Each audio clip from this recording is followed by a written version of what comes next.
diberkati oleh Tuhan. Jangan firman-Mu berkata bahwa segala tulisan yang dihilangkan oleh Allah itu memang bermanfaat, mengajar kami, mendidik kami, menuntut kami dalam kebenaran.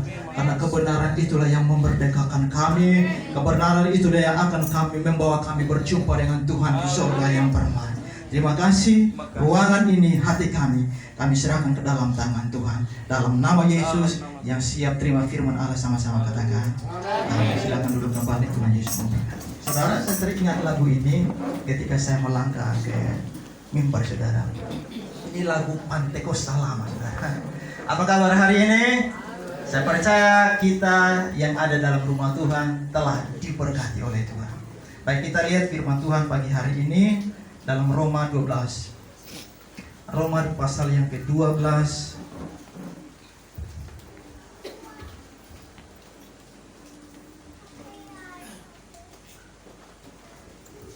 Roma 12 ayat 1 sampai ayat yang ke-8, tapi kita baca ayat yang ke-6, ayat yang ke-7 dan ayat yang ke-8.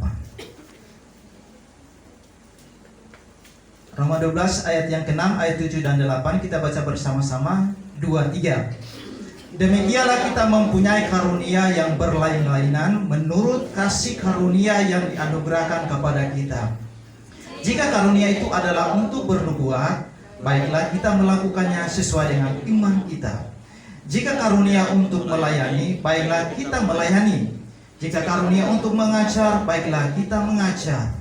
Jika karunia untuk menasihati, baiklah kita menasihati.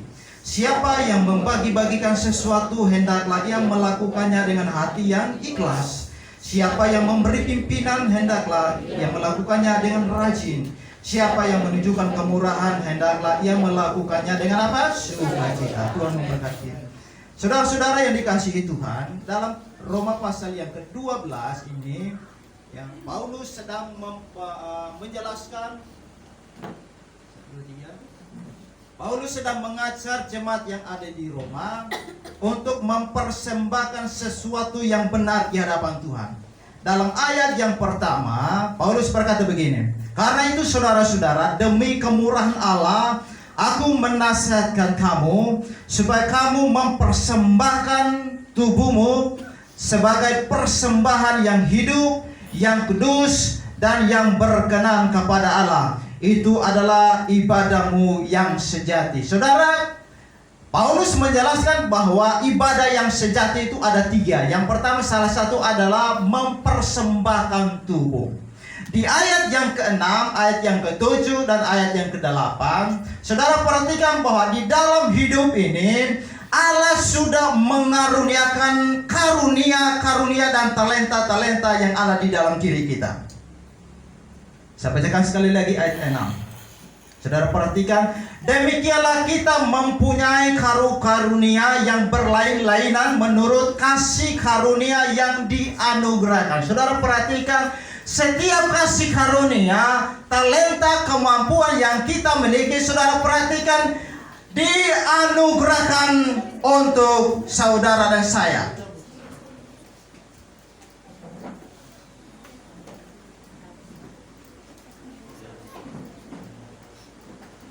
Semua mata memandang sana, saya berhenti sejenak.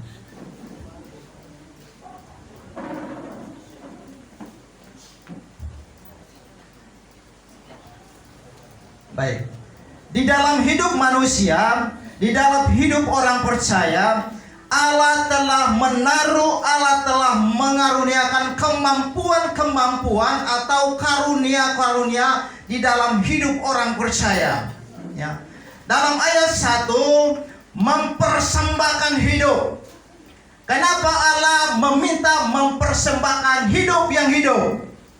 Karena hidup yang mati tidak ada lagi karunia-karunia.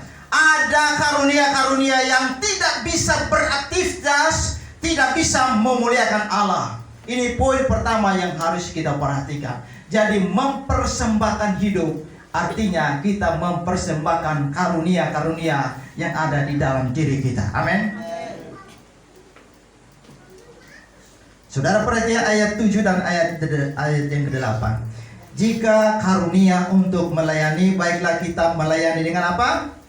Jika karunia untuk mengajar, baiklah kita mengajar. Ini karunia kemampuan yang sudah Allah berikan di dalam hidup saudara dan saya. Nah, saudara-saudara yang dikasihi Tuhan, untuk melakukan karunia-karunia, untuk melakukan talenta-talenta, untuk melakukan semua kemampuan yang Tuhan berikan di dalam kehidupan saudara dan saya, ada 3 hal yang harus kita perhatikan.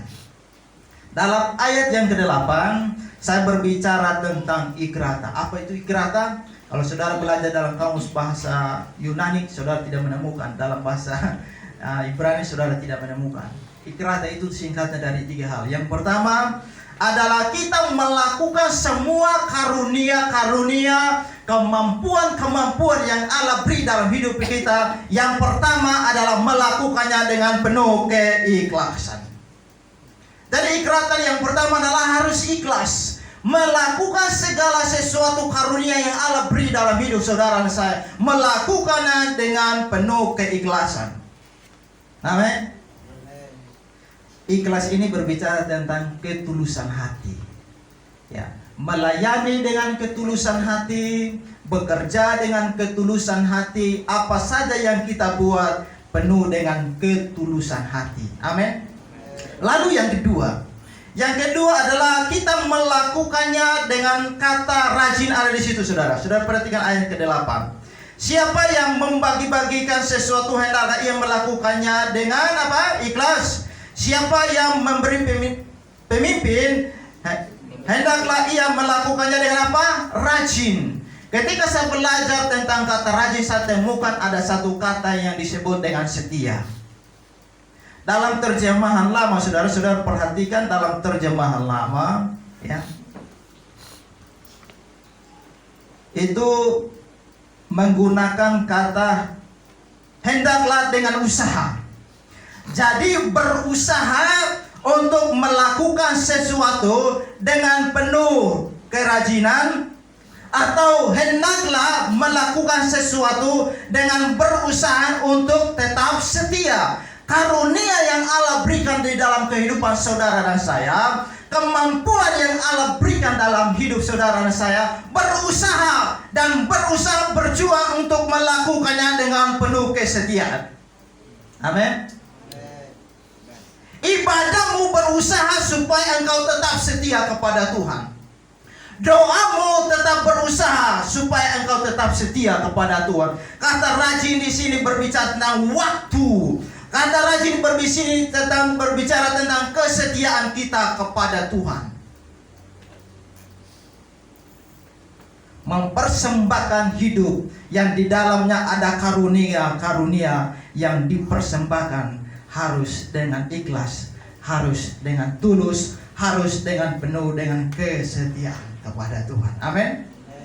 Yang ketiga, saudara perhatikan kalimat selanjutnya. Siapa yang menunjukkan kemurahan hendaklah ia melakukannya dengan apa? Sukacita. Yang pertama ikhlas, yang kedua adalah setia atau rajin, yang ketiga adalah sukacita. Saudara, saya percaya saudara datang dalam rumah Tuhan penuh dengan sukacita. Amin. Karena saudara bukan berjumpa dengan saya, saudara berjumpa dengan Tuhan. Amin. Saudara datang dalam rumah Tuhan, saudara bukan berjumpa dengan Bapak Gembala, tapi saudara berjumpa dengan Tuhan. Sumber sukacita kita adalah Tuhan. Ketika saudara berjumpa dengan Tuhan, saudara akan merasakan sukacita yang besar. Amin. Melangkah dalam rumah Tuhan penuh dengan sukacita, melakukan kemampuan-kemampuan yang Allah berikan dalam kehidupan saudara harus dengan penuh sukacita. Amin. Bapak Ibu saudara-saudara yang dikasihi Tuhan, saya akan membawa kita kepada satu pengajaran dalam 1 Petrus pasal yang keempat. Saudara perhatikan 1 Petrus pasal yang keempat. Petrus pernah mengajar ya tentang hal ini juga kepada jemaat yang ada di sana. 1 Petrus pasal yang keempat ayat 10 sampai ayat ke-11. Saudara perhatikan.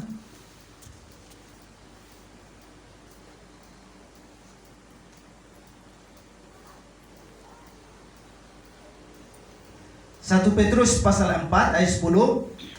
Layanilah seorang akan yang lain sesuai dengan karunia yang telah diperoleh tiap-tiap orang sebagai pengurus yang baik dari kasih karunia. Saya katakan hari ini saudara, saudara dan saya adalah pengurus-pengurus kasih karunia Tuhan. Amin. Pengurus itu kerjanya apa? Bekerja. Amin. Jadi saudara dan saya adalah pekerja-pekerja dari kasih karunia Allah. Amin. Katakan kepada kiri kanan, kita adalah pekerja-pekerja kasih karunia Allah. Jangan sampai kita tidak bekerja. Amin.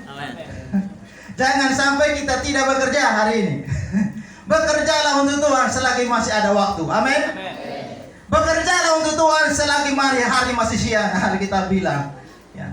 Saudara dan saya adalah pekerja-pekerja kasih karunia Allah. Talenta yang Allah berikan dalam kehidupan saudara dan saya. Kalau engkau punya talenta bernyanyi, bernyanyilah dengan setia. Amin. Bernyanyilah dengan ketulusan, bernyanyilah dengan sukacita. Amin. Kemampuan apa saja. Karena setiap orang, Alkitab mengatakan setiap orang sudah memiliki karunia-karunia itu. Karena itu Alkitab berkata, persembahkanlah sebagai persembahan yang hidup, bukan persembahan yang mati, saudara. Persembahan yang hidup. Untuk mendapatkan persembahan yang hidup, lakukanlah 3 hal tadi. Mempersembahkan dengan penuh keikhlasan, ketulusan hati, mempersembahkan dengan penuh kesetiaan kepada Tuhan, dan mempersembahkan dengan penuh rasa sukacita di hadapan Tuhan. Dari ayat ini, saudara perhatikan ayat 11. Jika ada orang yang berbicara, baiklah ia berbicara sebagai orang yang menyampaikan apa? Menyampaikan firman. Kurang kita omong kosong, saudara.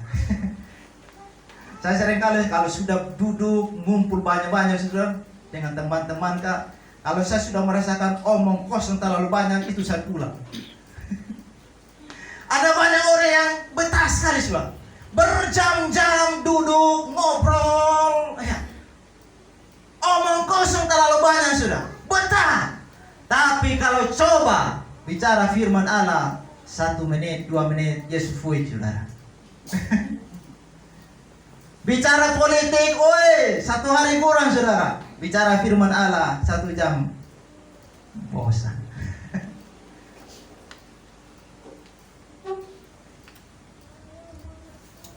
Saudara, kita punya kemampuan masing-masing. Mungkin hari ini engkau bisa introspeksi, melihat dirimu. Kemampuan apa yang saya miliki? Karunia apa yang saya miliki? Kalau Tuhan punya kasih saya karunia untuk melayani, mulai hari ini saya mulai berkomitmen. Saya mempersembahkan itu sebagai persembahan yang hidup. Saya mau melayani Tuhan. Amin.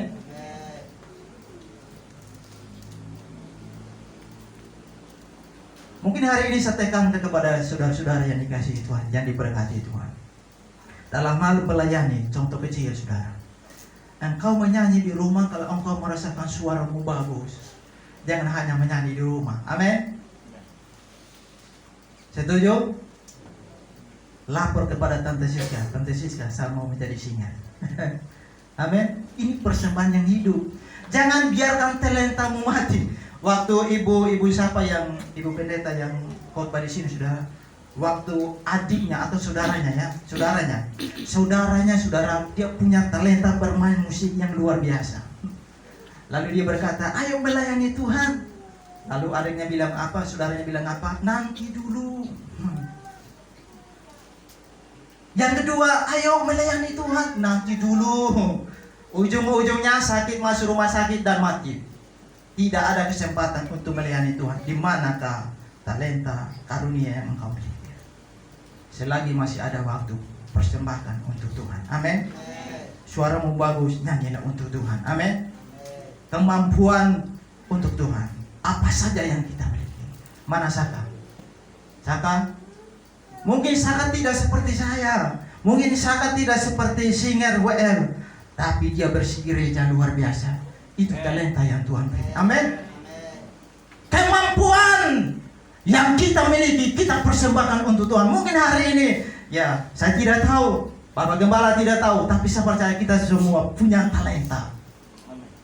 Kita semua punya talenta. Dalam jemaat Tuhan, Alkitab berkata dalam ayat-ayat selanjutnya, ya, ayat yang keempat, ayat yang kelima, ayat yang ketiga, ya. Berdasarkan kasih karunia Tuhan menganugerahkan setiap orang memiliki karunia-karunia yang berbeda-beda. Amin.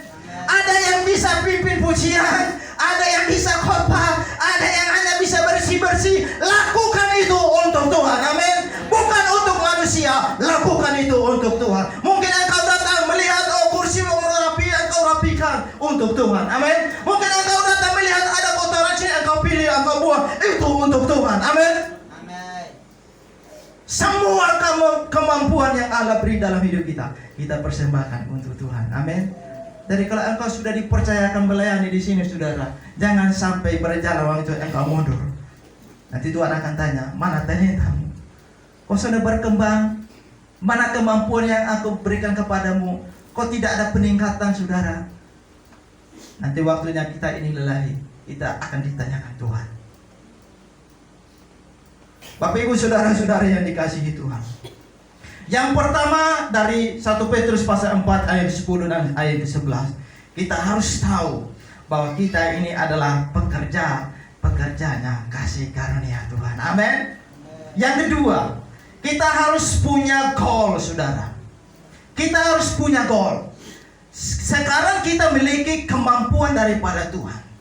Sekarang kita memiliki karunia-karunia yang sudah Tuhan berikan dalam hidup kita. Kita harus punya pemikiran bahwa apa yang saya lakukan untuk Tuhan sebagai goal orang percaya untuk memuliakan nama Tuhan. Saudara perhatikan ayat kelima selanjutnya. Ayat 11. Jika ada orang yang berbicara, baiklah ia berbicara sebagai orang yang menyampaikan firman Allah. Jika ada orang yang melayani, baiklah ia melakukannya dengan kekuatan yang dianugerahkan Allah, supaya Allah dimuliakan dalam segala apa? Goal kita, kemampuan yang kita miliki, saudara. Goal tujuan hidup kita adalah supaya Allah dimuliakan dalam apa? Segala sesuatu. Amin. Jadi orang percaya itu harus punya goal, punya tujuan, ya, punya ketajaman bahwa tujuan hidup saya adalah memuliakan Tuhan. Betul? Tujuan hidup saya adalah memuliakan Tuhan. Pertanyaannya, kalau kita tidak memiliki goal seperti ini, berarti setiap kemampuan karunia yang Tuhan berikan dalam hidup saya itu tidak memiliki goal untuk memuliakan Tuhan. Amin. Artinya kita harus, ya, mempergunakan sebaik-baiknya apa yang Tuhan berikan dalam hidup saudara dan saya. Yang pertama adalah kita harus tahu bahwa kita ini adalah pekerja-pekerja, kita ini adalah pengusaha-pengusaha, kita ini adalah orang-orang yang melakukan sebagai pengurus kasih karunia daripada Tuhan. Lalu yang kedua adalah selain kita bekerja untuk Tuhan, kita harus memiliki tujuan. Tujuannya adalah untuk memuliakan nama Tuhan. Amin. Katakan kepada kiri kanan, hidupku untuk memuliakan Tuhan. Kalau kita sudah berkata demikian, mari kita bertanya dalam hati saya dan saudara, sudahkah saya melakukan itu untuk memuliakan Tuhan? Mungkin karunia kemampuan yang Tuhan berikan dalam hidupmu hanya satu. Hanya satu. Tetapi apakah engkau bertanya dalam hatimu, sudahkah saya berikan untuk memuliakan nama Tuhan? Karena hidup kita untuk tujuannya untuk memuliakan nama Tuhan. Amin. Apapun talentamu, saudara. Saya katakan sekali lagi bahwa setiap orang jemaat Tuhan di tempat ini sudah punya kemampuan Tuhan.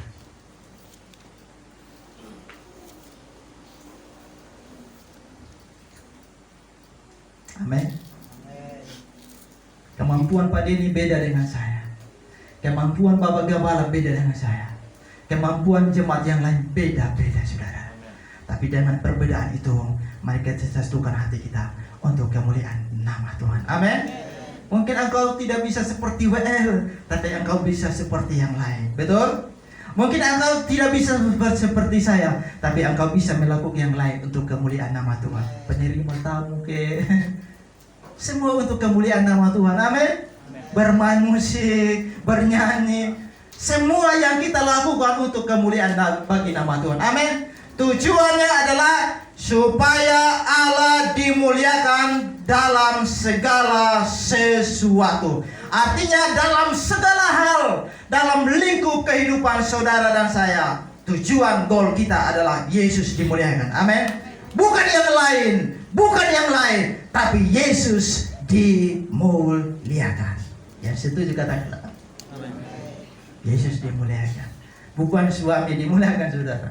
Bukan istri dimuliakan, saudara. Bukan yang lain dimuliakan, tapi Yesus dimuliakan. Sekarang pertanyaan saudara dan saya, kita harus melihat bahwa kemampuan yang kita miliki, yang sudah anugerahkan, Allah anugerahkan dalam kehidupan saya, bagaimana caranya supaya kita bisa mempermuliakan nama Tuhan.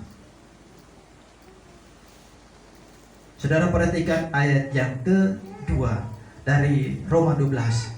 Janganlah kamu menjadi serupa dengan dunia ini. Pola dunia itu beda dengan pola anak-anak Tuhan. Pakaian orang dunia itu beda dengan pakaian anak-anak Tuhan. Kalimat selanjutnya. Tetapi berubahlah oleh pembaharuan budimu, sehingga kamu dapat membedakan mana kehendak Allah, apa yang baik, yang berkenan kepada Allah, dan yang sempurna. Ayat kedua berbicara kepada saudara dan saya. Kita punya pemikiran yang diberikan Roh Kudus supaya kita bisa mengerti arti hidup ini di hadapan Tuhan. Harus memuliakan nama Tuhan. Amin. Hikmat yang Allah beri dalam kehidupan saudara saya. Kita mengerti bahwa kemampuan yang Allah beri dalam hidup saya hanya untuk memuliakan nama Tuhan. Saudara perhatikan ayat kalimat selanjutnya. Ayat yang ke-6.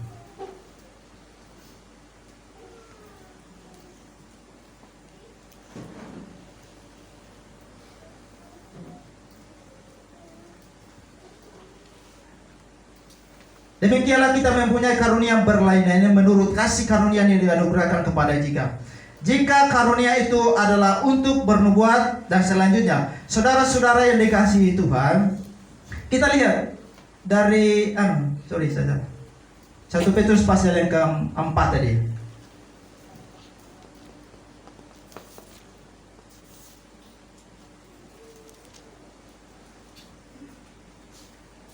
Ya.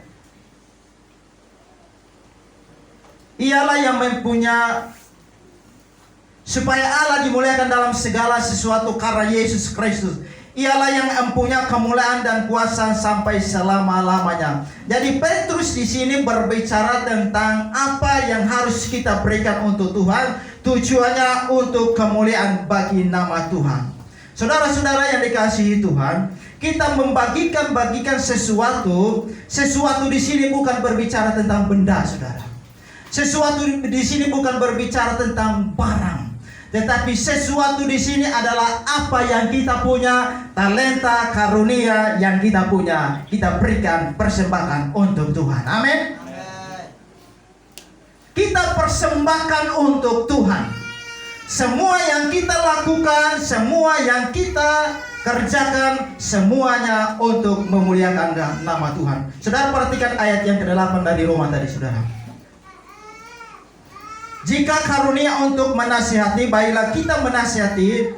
Siapa yang membagi-bagikan sesuatu? Saudara perhatikan kata ini. Siapa yang membagi-bagikan sesuatu? Sesuatu di sini bukan berarti mie goreng, saudara. Sesuatu di sini bukan pakaian baru pas Natal. Sesuatu di sini bukan berbicara tentang bingkisan Natal tahun baru, bukan.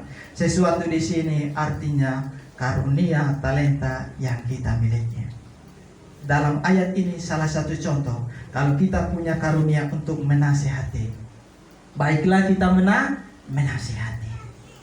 Kalau karunia untuk mengajar, baiklah kita mengajar.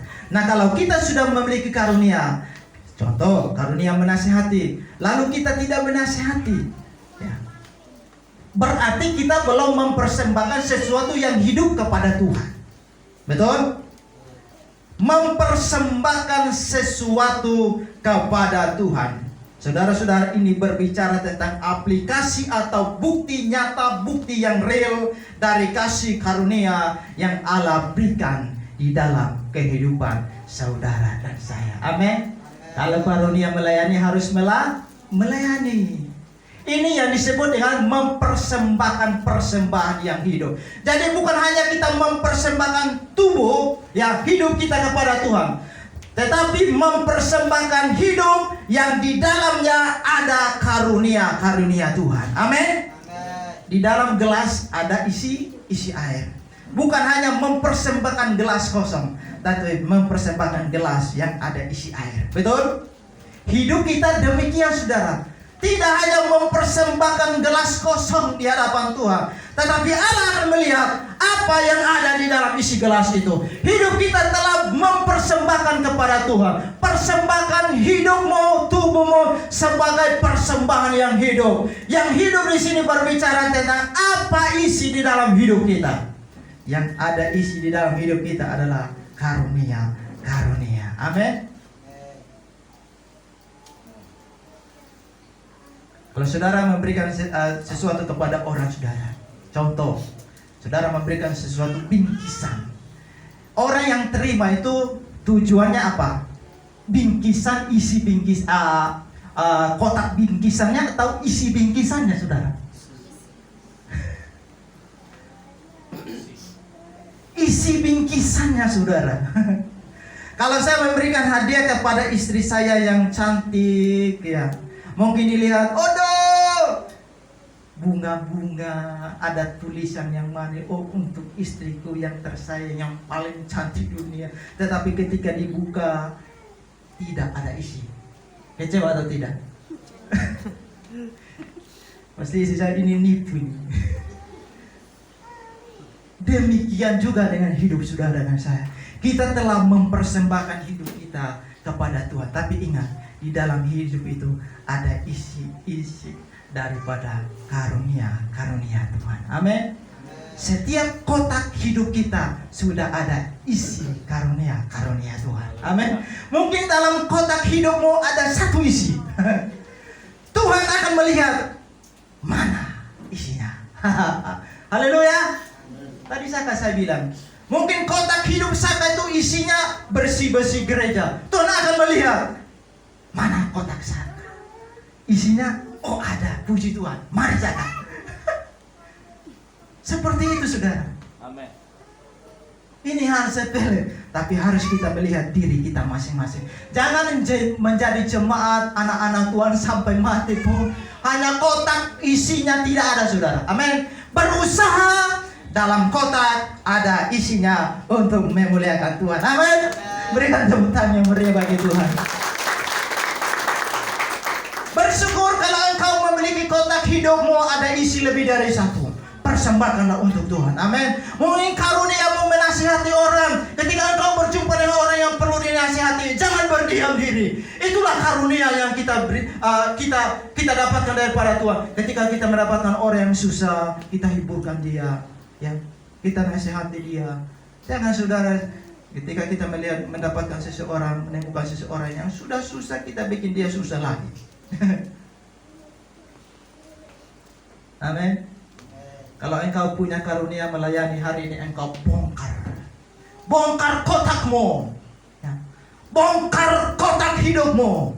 Perbaiki apa isi dalam hidupmu.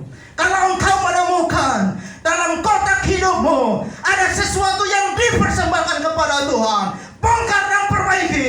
Minta Tuhan perbaiki hidupmu. Minta Tuhan ubah hidupmu. Minta Tuhan mengubahkan hatimu, supaya dalam kotak hidupmu engkau bisa mempersembahkan yang terbaik untuk memuliakan nama Tuhan. Dan saya percaya setiap kotak hidup kita sudah ada talenta, sudah ada karunia yang siap dipersembahkan kepada Tuhan. Hari ini engkau memperbaiki hadiah kotak hidupmu di hadapan Tuhan.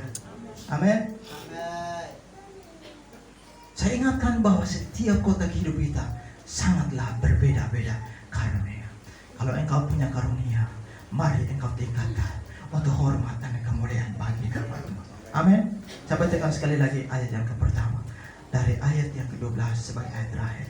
Karena itu, saudara-saudara, demi kemurahan Allah, Paulus menasihati kita hari ini. Aku menasihatkan kamu supaya kamu mempersembahkan tubuhmu sebagai persembahan yang hidup. Saudara, jangan sampai kita mempersembahkan hidup kita ya tidak seperti persembahan yang hidup. Kita datang dalam rumah Tuhan, tapi persembahan kita bukan persembahan yang hidup. Kenapa? Karena di dalamnya isinya kosong. Mungkin hidupmu, tubuhmu adalah dalam gereja. Engkau sedang berbicara, engkau sedang mengangkat tangan, engkau sedang memuji Tuhan, engkau sedang menyembah Tuhan, tapi isi kotakmu kosong. Hari ini kita mau belajar. Ketika kita datang kepada Tuhan sebagai persembahan yang hidup, kita mempersembahkan yang isinya untuk memuliakan nama Tuhan. Amin. Mari kita semua berdiri di hadapan Tuhan. Saya tidak bacakan firman Allah pagi hari. Tapi ingat, setiap kita hadir pagi hari ini, kita sudah punya karunia dan talenta yang Allah beri dalam hidup saudara dan saya. Kalau engkau yang sudah melayani, teruslah melayani Tuhan dengan setia. Kalau engkau yang sudah mempersembahkan sesuatu kepada Tuhan, terus giat, ikhlas tulus, rajin setia, dan penuh sukacita di hadapan Tuhan sebagai persembahan yang hidup. Selain tubuhmu, dalam tubuhmu ada karunia, ada talenta, ada kemampuan yang Allah berikan dalam hidupmu untuk memuliakan nama Tuhan. Karena engkau dibentuk, engkau diciptakan untuk memuliakan nama Tuhan. Inilah rinduku kepadamu.